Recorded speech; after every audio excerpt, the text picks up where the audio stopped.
Already চোখ দিয়ে পানি এসে পড়ছে। একদম নর্মাল। আমি যখন বলবো না এই যে একদম নর্মাল, চোখ বুঝো, চোখ বুঝো, দেই নাই কিন্তু চোখ বুঝো। একটা ছেলের দুইটা বউ। কা কা কা এমন করছে আমার সাথে পাল্লা দিয়ে তুই জীবনে কোনো দিক দিয়ে পারবি না, সৌন্দর্যের দিক দিয়ে পারবি। আছে নাকি টাকা নাই, আমি নাক ফুরাইতে পারি নাই। দেখ ভালোভাবে দেখ, এই যে আমি নাক ফুরাইছি, জ্বলে আরো জ্বলবে যখন ডায়মন্ডেরটা পড়বে। কিন্তু আমি সেটা করি নাই, মানুষজন আমার পছন্দ না করুক, আমি সত্য কথা বইলা মানুষের কাছে অপছন্দের হব। বাঘের বাচ্চা হইতে তোর মেও মেও করি আমি সারাদিন, শুধু কানটা ধরে নিয়ে দেখামো যেটা কে আসছে দেখ। যাবো, আমি অনেক টেনশনে আছি আম্মু আপনার শখ পূরণ করতে গিয়ে। না ভয় পেও না, আমি আছি না তোমার পাশে অবশ্যই। আমার শুইশুতা ভয় লাগে না, আমার হচ্ছে এটা কিছু হবে না, আমি তার লেগেই তোমার লগে আসছি, না তো আসতাম না। আজকে নাক পুরাবো, আমি টেনশন করেছি কোথায় না নাক পুরাবো। আর নাকটা আগে পুরানো ছিল যাতে ওই জায়গায় হয়। আমি তো দেখাই ফুটাবো। আমার নাক ফুরানোর মানুষ চলে আসছে। এতক্ষণ ধরে আমরা অনেক ওয়েট করছি, অনেক গল্প গুজব করছি, এখন হচ্ছে নাক ফুরাইতে যাবো। আমি অনেক টেনশনে আছি আম্মু আপনার শখ পূরণ করতে গিয়ে। না ভয় পেও না, আমি আছি না তোমার পাশে অবশ্যই। আমার শুইশুতা ভয় লাগে না, আমার হচ্ছে এটা কিছু হবে না, আমি তার লেগেই তোমার লগে আসছি, না তো আসতাম না। এখন মেয়েরা একা একা যাই পড়ে আসে। আমি আছে না ডাক দিয়েই ফুটাবো। আমি রাতে 4 বার ডাক দিই, আপনারা যখন বলবেন এটাই পারফেক্ট। না না পারফেক্ট সেটা না, ওর যেটা আগের দাগ আছে সেই দাগই দিবেন, আলাদা দাগ দিবেন না, যে দুইটা দাগ না হয়। ওর তো আগের ডাকটা তো এই যে এইখানে, এই যে দেখো ওর আগের ডাকটা হইলো এই যে আমি হ্যাঁ। দেখাতে পারছি এইটা। হ্যাঁ এটাতেই দিবেন, এটাতেই দিবেন, অন্য জায়গায় দিবেন না। এই যে তোমার ডিসকাউন্ট, এই যে ওর ফুটাটা দেখছিলাম, ফুটা যে দিছে একবার ট্যাপা হয়ে গেছে। এই যে এই জায়গায় ওর আগের ফুটাটা। তুমি দেখো আবার দেখে নাও। ওই চেয়ারে বসো, ওই চেয়ারে বসো। না না এই যে এটা দেখ ছোট না, এটা দেখ বসতে হবে।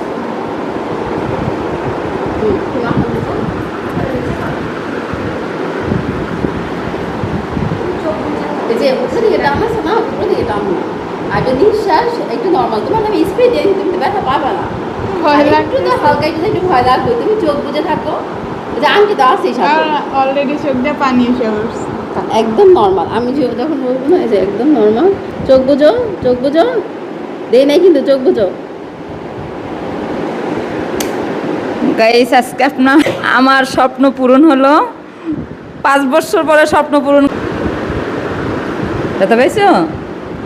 হালকা তো আন্টি ওরকম লাগবে। এ দেখো এখন দেখো পুরা পারফেক্ট আছে, দেখছো? কিচ্ছু করা লাগবে না। শোনো, হ্যাঁ? কিচ্ছু করা লাগবে না। তোমার হলো গিয়া যদি নর্মালি তোমার ব্যথা করে তাহলে তুমি নাপা খাবে আজকে, আর যদি ব্যথা না করে তাহলে আর কিচ্ছুই লাগবে না।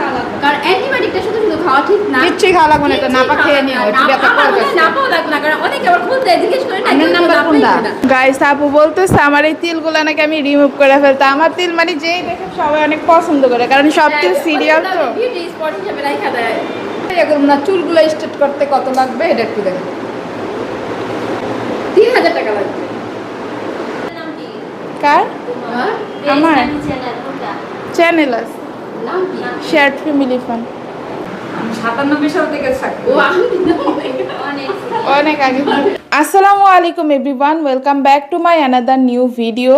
গাইস এতক্ষণ তো অনেক সুন্দর সুন্দর ভিডিও ক্লিপ দেখলেন, মানে অনেক বেশি আপনারা এনজয় করছেন। এখন আরও বেশি এনজয় করবেন আমি যেসব কথাগুলোও বলবো। তো শুরুতেই একটা প্রশ্নের উত্তর দেই যে আমি 2 দিন ধরে কেন ভিডিও দেইনি। আমি কি ভয়ে চুপসাই ছিলাম নাকি? না, আমি ভয়ে চুপসাই ছিলাম না, আসলে আমি নাক ফুরাইছি, তারপরে সব কিছু মিলিয়ে আমার একটু ঝামেলা গেছিলো, যার কারণে হচ্ছে আমি ভিডিও দেই নাই। তো এবার আসি কিছু মানুষজন আমি 2 দিন ধরে ভিডিও দেই নাই দেখেই ওরে বাবা কি পরিমাণের যে উল্লাস করছে, যে তারা নাকি একদম সত্যের জয় করে ফেলছে, সোনার বাংলা স্বাধীন করে ফেলছে। ভাই রে ভাই, আমি দেখছি আর মানে এক প্রকার হাসতে হাসতে আমি শেষ। যেগুলো কি বলছে আমি 2 দিন ধরে ভিডিও দেই নাই দেখে। আর তুই না বলছিলি বড় সতীন যে আমার কাছে নাকি টাকা নাই, আমি নাক ফুরাইতে পারি নাই। দেখ ভালোভাবে দেখে যে আমি নাক ফুরাইছি, জ্বলে আরও জ্বলবে যখন ডায়মন্ডেরটা পড়বে। এখনও তো ডায়মন্ডের নাকফুলটা পরি নেই। মানে কি আর বলবো, কী সব মিথ্যা কথাগুলো যে বলছে, এইসব মিথ্যা কথা দিয়া নাকি তারা আবার সত্যের জয় করে ফেলছে, মানে কত কি করে ফেলছে। তোরে আজকে একদম প্রত্যেকটা কথার উত্তর ধইরা ধইরা দিব। তুই কি বলছস যে আমি আমার বাবার বাড়িতে টাকা পাঠাই দিছি, হ্যাঁ এই কারণে নাকি আমার বাপ এতদিন আমার সাথে যোগাযোগ করে নাই, এখন নাকি যোগাযোগ করছে, আমি টাকা দিছি দেখা, আমি নিজ থেকে যোগাযোগ করছে, আমি টাকাটা দিয়ে দিব দেখা। মানে তোর মতো আমি, হ্যাঁ তোর মতো আমি যে বাপের বাড়িতে সব কিছু ঠেলবো, যা পারবো সব বাপের বাড়িতে নিয়ে ঠেলবো, তোর মতো এইরকম মন মানসিকতা, নিজ মন মানসিকতা আমার মধ্যে নাই, ঠিক আছে? 2 লাখ টাকা শাশুড়ি আমার শখ করে দিছে, সেটা আমি ঘরের কাজেই লাগাইতেছি, আমার যেটা শখ সেটা আমি পূরণ করতেছি। তোর মতো আমি মানে গাইস কি আর বলবো, সুযোগ পাই আমি শুধু দেখলাম, এই যে 2 দিন ধরে ভিডিও দেই নাই না, আমি যতই ব্যস্ততার মধ্যে থাকি না কেন আমি কিন্তু চাইলে দিতে পারতাম ব্লগ, কিন্তু আমি দেই না একটু দেখার জন্য। আপনারা সবাই বলেন আমি নাকি একটু বেশি কথা বলি, আমি যদি একটু চুপ থাকি তাহলেই নাকি বড় সতীন ঠিক হয়ে যাবে।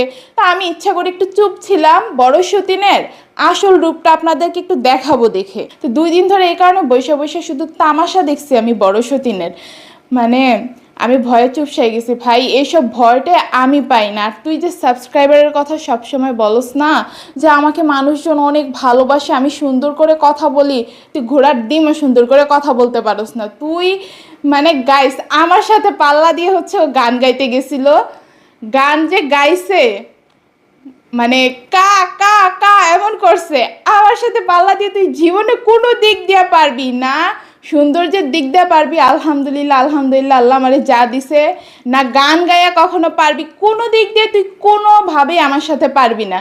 আমার মতো মানে আমি যদি চিল্লাইও, বলো যে আমি নাকি অনেক জোরে জোরে কথা বলি, আমি যদি চিল্লাইও তখন মনে হয় যে কোকিলা কণ্ঠে আমি গান গাইতেছি। তোর মানে এত আস্তে ধীরে চাইপা চাইপা কথা বলে গাইস, তারপরেও মনে হয় কি কা কা করে চিল্লাইতেছে, মানে উদ্ভট গ্রামে ঝগড়াটে মহিলা আছে না তাদের মতো চিল্লাইতেছে। এই যে এত আস্তে আস্তে থাইমা কেমনে যে কথা বলে, তারপরও মানে ওই কর্কশ ভাবটা তোর থেকে যায় না যে তুই একটা কর্কশ মহিলা। তো আমার বিষয়ে শুধু শুধু এইসব মিথ্যা কথা বইলা তুই কোনো ফায়দা করতে পারবি না। যেটা বলতেছিলাম সাবস্ক্রাইবারের কথা, যে তোরে মানুষজন খুব ভালোবাসে এই জন্য তোরে সাবস্ক্রাইব করে, আমার থেকে তোর সাবস্ক্রাইবার অনেক আগাই গেছে। কত আগাইছে? আমার তো 20,000 প্লাস সাবস্ক্রাইবার, তোর কত 40,000 হয়ে গেছে। মানে আসার পর থেকে যতদিন হয়েছে সাবস্ক্রাইবার শুধু ভিক্ষাই করতেছস। গাইস আমাদের চ্যানেলটা সাবস্ক্রাইব করে দেন, আমরা অনেক অভাবের মধ্যে দিন পার করতেছি, আমরা ঠিকমতো খাইতে পারি না, আমরা ডেইলি কান্নাকাটি করি, আমরা খিদার যন্ত্রণায় ঘুমাইতে পারি না, ডেইলি কান্নাকাটি করতেছস, আমারে বিদ্যা চলে গেছস, পারস নাই। আমার সাবস্ক্রাইবার তোর চাইতে অনেক অনেক বেশি, আর তোর চাইতে সবসময় বেশি থাকবে।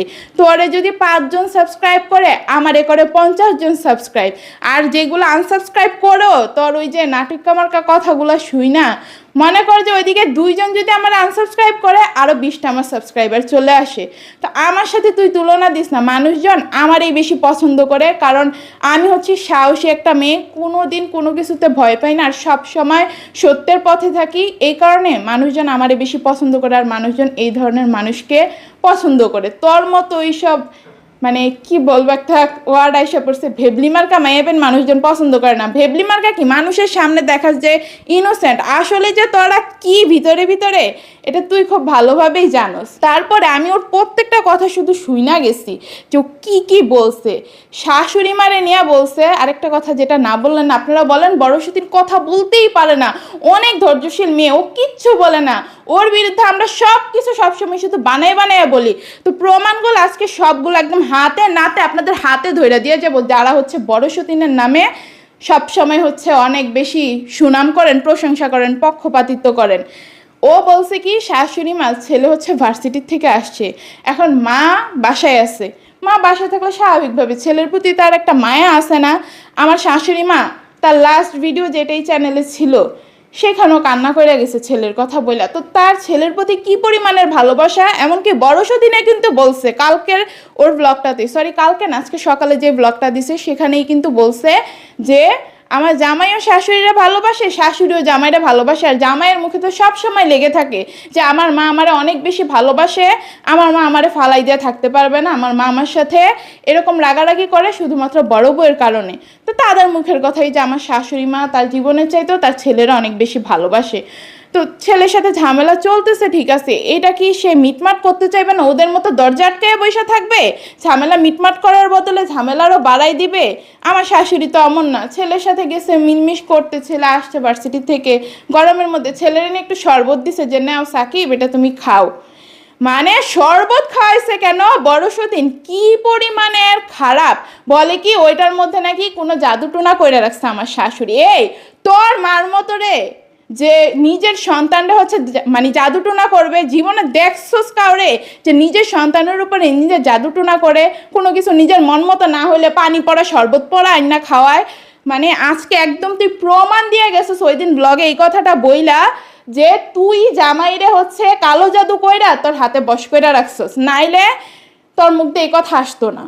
তুই করছস দেখেই তুই আমারও কালো জাদু করছস। তুই যে হুজুর বলছিল না যে তোর সতীন হচ্ছে তোরে কালো জাদু করে এসব সমস্যা করতেছে যাতে তোর সংসার থেকে বাইর করা যায়, তুই আমারও কালো জাদু করছস, জামাইরও কালো জাদু করছস। আমারে কালো জাদু করে হচ্ছে সংসার থেকে বের করতে চাইছস, আর জামাইরে কালো জাদু করে হচ্ছে তোর হাতে বশ করে রাখছস। এর বেশি কিছু না, তুই মানে একটা কি বলবো জাদুকর মহিলা। তোরে মানুষজন ভালো বলে, তোর যে ভিতরে ভিতরে কি পরিমাণের খারাপ মন মানসিকতা আর শয়তানি, এটা আমি ছাড়া কেউ জানে না আর কেউ বুঝবেও না, কারণ চেহারাটা দেখা তো বোঝা যায় না। আর এমন এমন কথা বলস ওইগুলো চাইলে আমিও বলতে পারি। এই যে আমি আব্দুর রহমানের জন্য কান্না করছিলাম না, ওই টাইমে কিন্তু মানুষজন ভাবছিল যে আমি মানুষজনের কাছ থেকে সিম্পেথি নিবার, পরের থেকে ডেইলি এসে কান্নাকাটি করব, তারপরে তরে কপি করব, তোর মতো নরম নরম কথা বলবো সবসময়। করছি আমি পারলে মানে আমি পারতাম না যে মানুষের কাছ থেকে এখন সিম্পেথি নেই। মানুষজন তো আব্দুর রহমানের প্রতি আমার ভালোবাসা দেখা, আমার কান্না দেখা অনেক গলে গেছে। এখন হচ্ছে আমি সত্য কথা বাদ দিয়া মিথ্যা বলে মানুষের কাছ থেকে সিম্পেথি নেই বড় সতীনের মতো, কিন্তু আমি সেটা করি নাই। মানুষজন আমার পছন্দ না করুক, আমি সত্য কথা বইলা মানুষের কাছে অপছন্দের হব, মিথ্যা বইলা আমার কারোর কাছে পছন্দনীয় হওয়ার কোনো প্রয়োজন নাই। তোর মতো দেখবি তুই কেমনে যে ঝড়ে ভরকায় পইরা যাস, আর কয়টা দিন যাক, মুখে তো মাত্র তোর বুলি ফুটতেছে, পুরাপুরি ফুটুক, তারপরেই না দেখবি যে মানুষজন কেমনে তোরে হচ্ছে বিপক্ষে চলে যায়। অলরেডি অনেক মানুষ তোর বিপক্ষে চলে গেছে তোর কথাবার্তা শুনে। মানে সত্য জয় করে ফেলছিস তোরা না। সব উত্তরগুলো একসাথে দিব দেখা চুপ করেছিলাম। আর সবচেয়ে বড় কথা হচ্ছে আমি এই কারণে চুপ ছিলাম যে মানুষজন বলে না আমি হচ্ছে চুপ থাকলে সব ঠিক হয়ে যাবে, এই কারণে আমি একটু চুপ থাইকা দেখছি যে মানুষজন যে বলে আসলে মানুষজনকে আমার চাইতে বড় সতীনটা একটু বেশি চিনে নাকি, একটু মানুষজনকে দেখাই। 2 দিন চুপ ছিলাম, আমি টোটালি চুপ। একটা শর্টস তো আমি দেই নাই চ্যানেলে, বা মানে সামনাসামনিও যে কিছু বলার আমি কিচ্ছু বলি নাই, সামনাসামনিও না, একদম চুপ ছিলাম। আমি শুধু দেখছি বড় সতীন যে বলছি সবার সাথে মিলেমিশে থাকতে চায়, দেখি ও কতটুকু মিলেমিশে থাকতে চায়। এখন তো আমি চুপ আছি, এখন আমার মেজাজ ঠান্ডা আছে, দেখি পরিস্থিতিটা ঠিক কোন দিকে যায়। বড় সতীন সব কিছু মিলমিশ করতে আসে নাকি? ও মা, মিলমিশ করতে আসবে দূরের কথা, সে তো দেখি বদনাম করি বলাইতে পারতেছে না, বদনাম নাকি আমি করি সবার নামে, আর বড় সতীন শুধু চুপ করে সব সহ্য করে। ও কই, ওর চুপ থাকার নমুনাটা উল্টা। আমি চুপ হয়ে গেছি দেখি আপনাদের বড় সতীনের মুখে খই ফুটে গেছে। এখন দেখি যে মানে এতদিন কথাই বলতে পারে না। আর কালকে জামাই কোনো কিছু বলে নাই, সে দেখি যে ফটফট ফটফট করতেছে শুধু, যে এইটা হয়েছে ওইটা হয়েছে, আমার শাশুড়ি এই করছে, আমার শাশুড়ি আমারে পছন্দ করে না।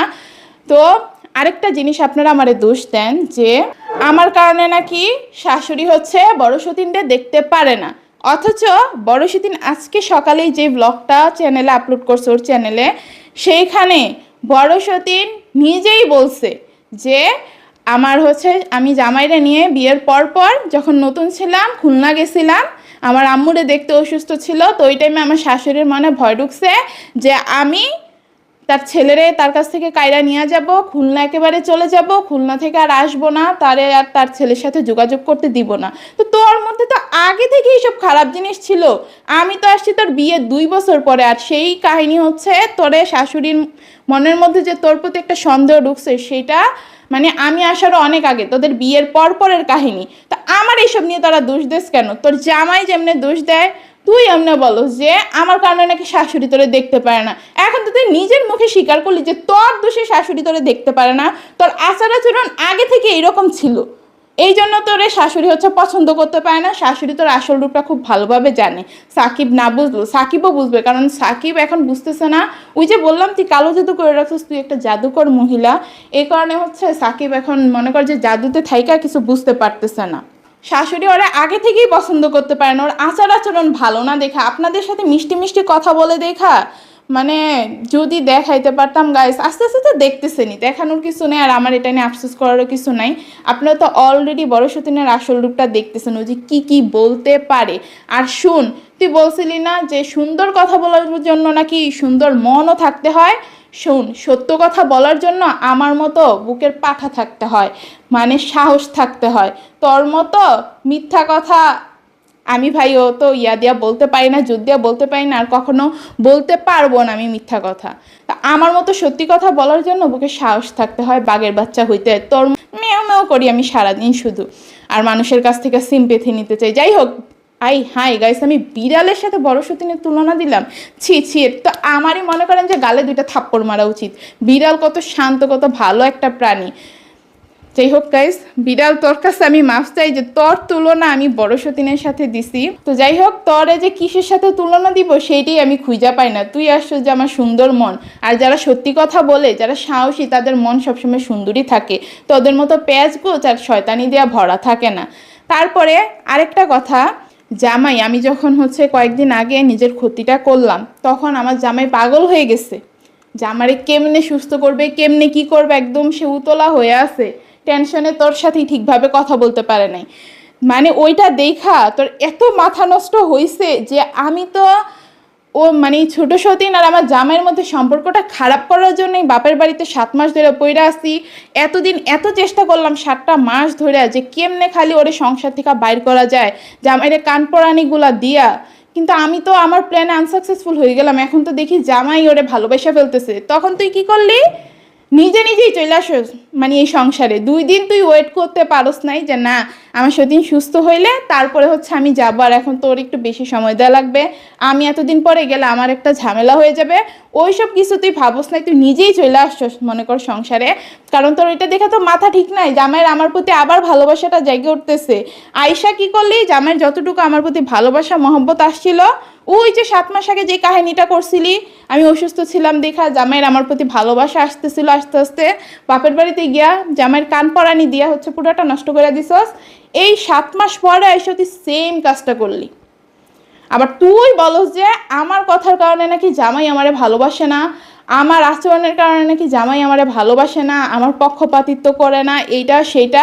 তোর কারণে করে না, তোর কারণে। একে তো তুই কালো জাদু করে রাখছস, তার উপর জামাইটা শুধু কান পরানি দেস, শুধু সারাটা দিন শুধু কান পরানি দেস, এইটা ওইটা, তোমার ছোটো বউ এটা করছে, তোমার ছোটো বউ খারাপ, তোমার ছোটো বউ এটা।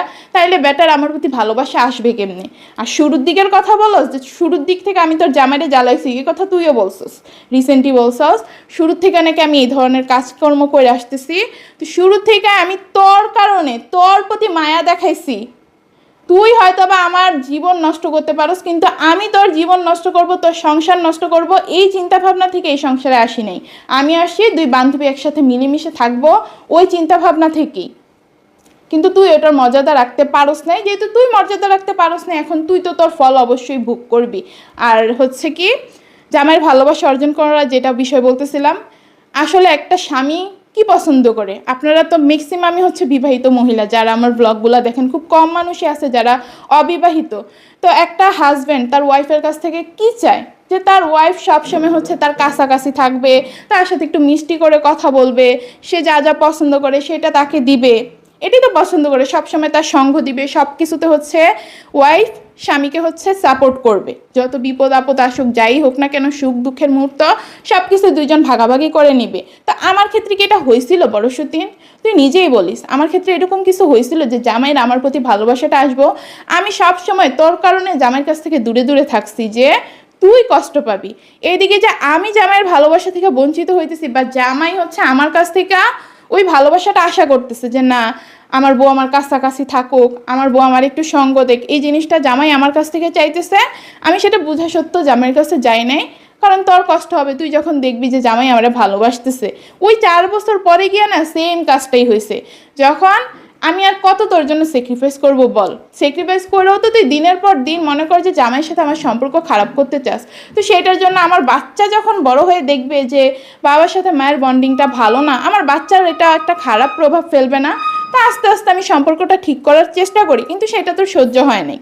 ওই 4 বছর আগে যে ভয়টা আমি পাইছিলাম, যে ভয়ে জামাইয়ের কাছ থেকে আমি দূরে দূরে থাকতাম, মানে আচার আচরণ একটু রাগারাগি করতাম বেশি, সব সময় যত বেশি জামাইয়ের কাছ থেকে যা কইরা হচ্ছে জামাইয়ের কাছ থেকে দূরে থাকা যায় সেটাই করতাম। তো এটাই আমার ভুল ছিল, আমার ওই 4 বছর আগে সেটা করা উচিত ছিল, জামাইয়ের কাছাকাছি থাকা উচিত ছিল। তোর মন চাইলে তুই 4 বছর আগেই চলে যাইতি, আমার উপরে আর কারো দোষ পড়তো না, কারণ তুই আমার এই সংসারে আনছিস। এখন যদি তুই সতীন মাইনা সংসারে থাকতে না পারোস, এটা সম্পূর্ণ তোর ব্যর্থতা।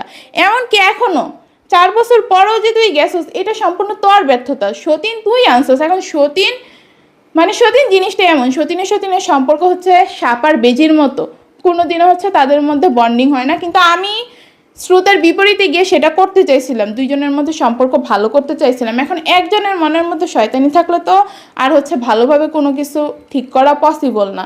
তো যাই হোক, তুই সেটাই করছস। এই কারণে হচ্ছে শুরু থেকে এই পর্যন্ত জামাইয়ের সাথে আমার ভালোবাসাটা তৈরি হয় নাই, শুধুমাত্র তোর কারণে এখনো পর্যন্ত ভালোবাসা তৈরি হইতেছে না। তুই বলস যে জামাই আমার কথার কারণে নাকি আমারে ভালোবাসে নাই, আজ পর্যন্ত জামাই নিজে বলতে পারবে? এই 6 মাসের কথা বাদ দে, যে তার চোখে চোখ রেখে আমি কোনো কথা বলছি, কোনোদিন ঘাটতারামি করছি? তোর মতো তুই তো কিছু হওয়ার আগেই মনে কর যে ঘাটতারামি করস, ঝগড়া লাইগা যাস, তারপরে তেরামি যে কি পরিমাণ সেটা তো তোর বাপের বাড়িতে গিয়ে দেখাইছিস। সেটা নিয়ে আমি কিছু না বলি, সেগুলো তো মানুষজন খুব ভালোভাবেই জানে। তা আমি আজ পর্যন্ত এরকম কিছুই করি নাই, যাই যেটা করছি তার কাছ থেকে শুধু দূরে থাকছি, একটু রাগারাগি করছি শুধুমাত্র তোর কারণে। তুই আমার ভালোবাসার খোটা দিস না, তোর আজকে চ্যালেঞ্জ দিয়ে গেলাম, জামাইয়ের ভালোবাসা কিভাবে অর্জন করি আমি, তুই দেখবি। ওই দিন আবার দেখিস জামাই আমারে ভালোবাসতেছে, ওইটা দেখা মাটিতে গড়াইয়া কান্নাকাটি শুরু করে দিস না যে গাইস আমার কাছ থেকে আবার জামাইটারে কাইরা নিয়ে গেছে। এই ধরনের কান্নাকাটি যাতে ওই দিন করতে না হয়, কথাটা যেটা বলছিস একদম বুকে গিয়া গাচ্ছে। আর বলছিস না যে আমার বাপ নাকি আমার খোঁজ খবর নিতে আসে নাই, আমার উপরে এত বিপদ চলে গেছে, এ হ্যান ত্যান অনেক কিছু। শূন্য রাখ, আজকে আমার বাবা একটু পরে আসতেছে, তোর কানটা ধরে নিয়ে দেখামো যে এটা কে আসছে দেখ।